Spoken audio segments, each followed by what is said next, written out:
So what you gonna do when Rogan and Hogan run wild on you, brother? Fighting out of Sacramento, California! Woo! What you gonna do? Better. Stronger. Son of a bitch. Faster. Oh, yeah!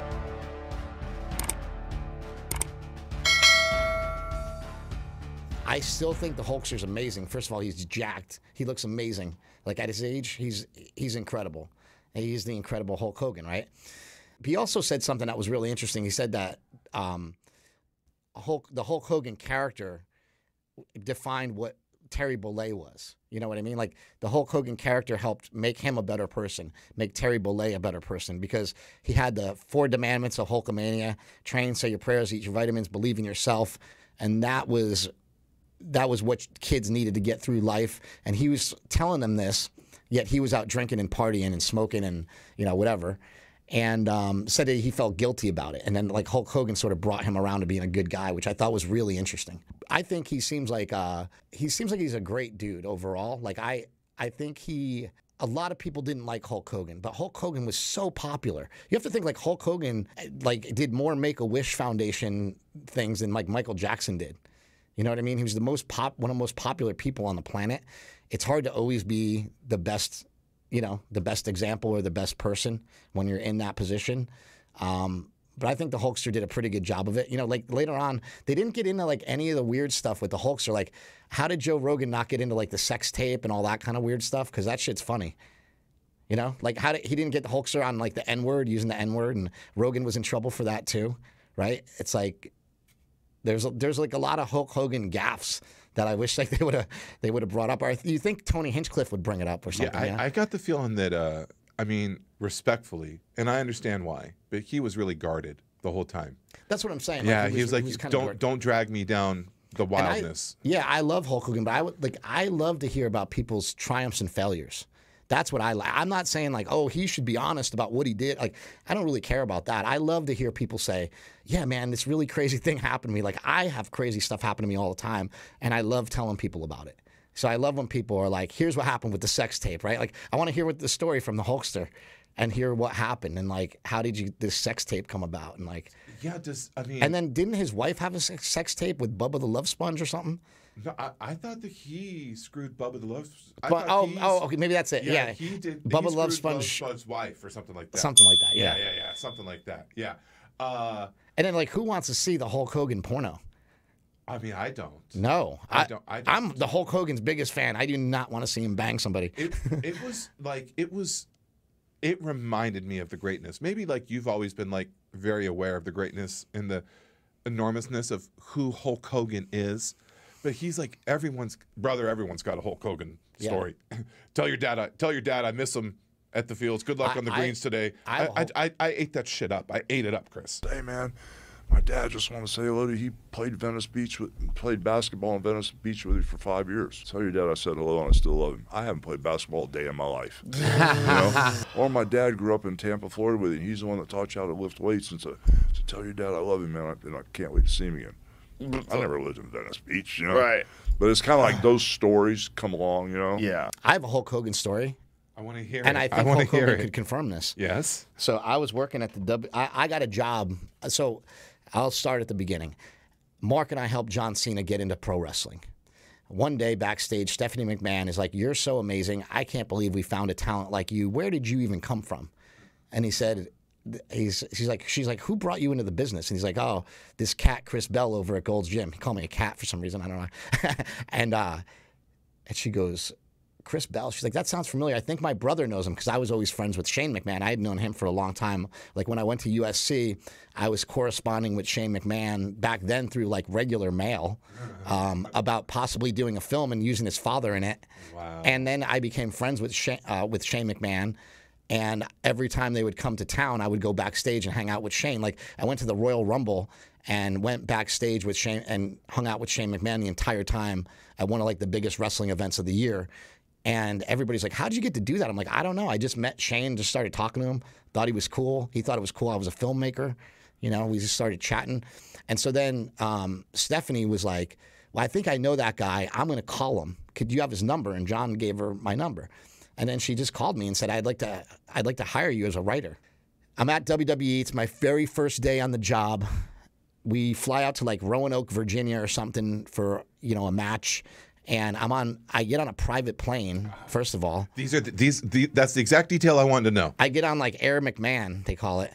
And I get on Air McMahon, and Vince wasn't on it. It was like Triple H, Stephanie, and then the writing team. And we flew out to like Roanoke, Virginia, whatever. We landed. When we landed, like Vince was already there. He had gotten there earlier or whatever.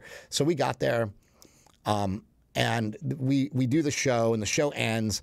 And at the end of the show, everybody's like running towards these limos, like the writers that I worked with. There was like 5 other writers.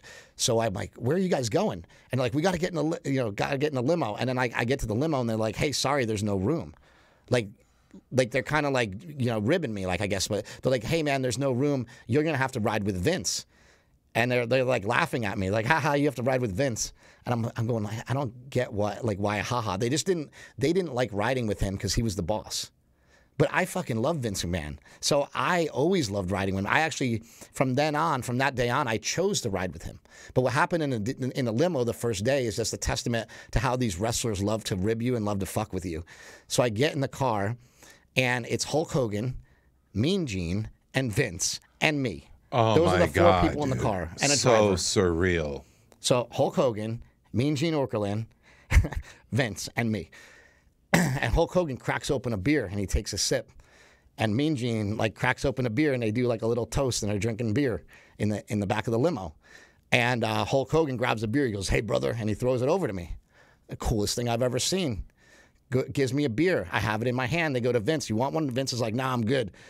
And so like I'm holding the can, and I'm like, and I'm like, should I? I'm like, I don't know if I should open this.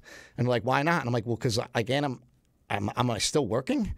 And like, no, you're done. You're done working. You're off now. And like I crack the beer, and I go like this, and I drink it. And Vince just looks at me like dead-eyed and said, "You're gonna drink your first day on the job?"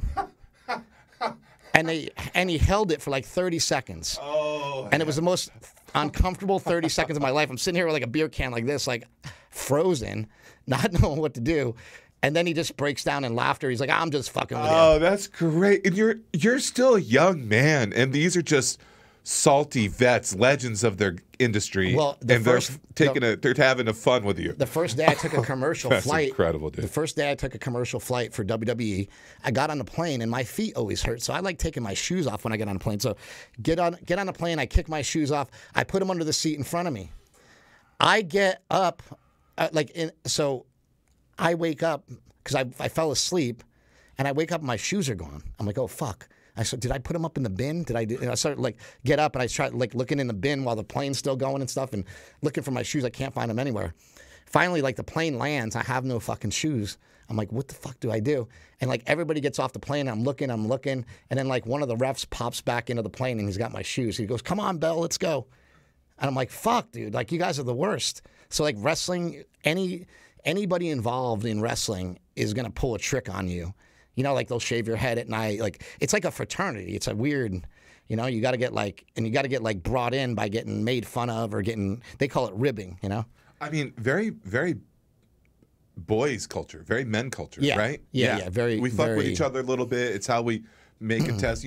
There's a theory out there that men do that because they want to see how you'll act under stress to know if they could count on you or not if shit ever gets really like weird. Yeah. But that's where they say that comes from socially. Yeah, it was one of the referees that took my shoes, Mike Chioda, and he was friends with Mad Dog, so he already kind of knew me. Oh, Good, dude. Yeah. That's great, man. So he's like, "I'm gonna fuck with this guy." There's like several Hulk Hogan stories that I have. When I was in Gold's Gym one day, I benched 455 right in front of the Hulkster and the Macho Man, and Hulkster like shakes his head like, "That's some heavy weight, brother." And to me, it was the coolest thing ever. The coolest thing ever. Dude. And then another time, there's a guy in our gym that used to train in our gym who's like a porn star. He's like a male porn star. And he was also on like Master Do you Chef. remember his name by any chance? I don't remember his name, but he was on Master Chef. Master Chef. And he's also a porn star, like a male porn star. He's a really good-looking dude, really ripped, right? And I think he's like French or something. He's like, "Hey, can you take a picture?" And it's with Hulk Hogan. He wants me to take a picture with him and Hulkster. And I take a picture, and I hand it back the camera. The guy's like, "One more for safety." I'm like, "I'm not wasting his time." And I hand the camera back. Because I didn't want to waste Hulk Hogan's time. Like, oh, I'm gonna like let me get the picture perfect. The first one was good. I'm like, here. Well, you know how I do that, right? I'll go 1, 2, 3, click, 1, 2, 3, click, 1, 2, 3, click. You burst them right there. I usually just click. Yeah, you just click them I off? think I already did, and then the guy's Yeah. like, hey, one more for safety. Yeah, I'm like, I'm all good. Yeah. No. That's the Hulkster. Don't waste his time. Yeah. Tell yeah. your dad I said I miss him on Tuesdays. Yeah. But do you remember riding next to me 15 years ago on an Eastern airline from here to LaGuardia? Yeah, brother, how you doing, man?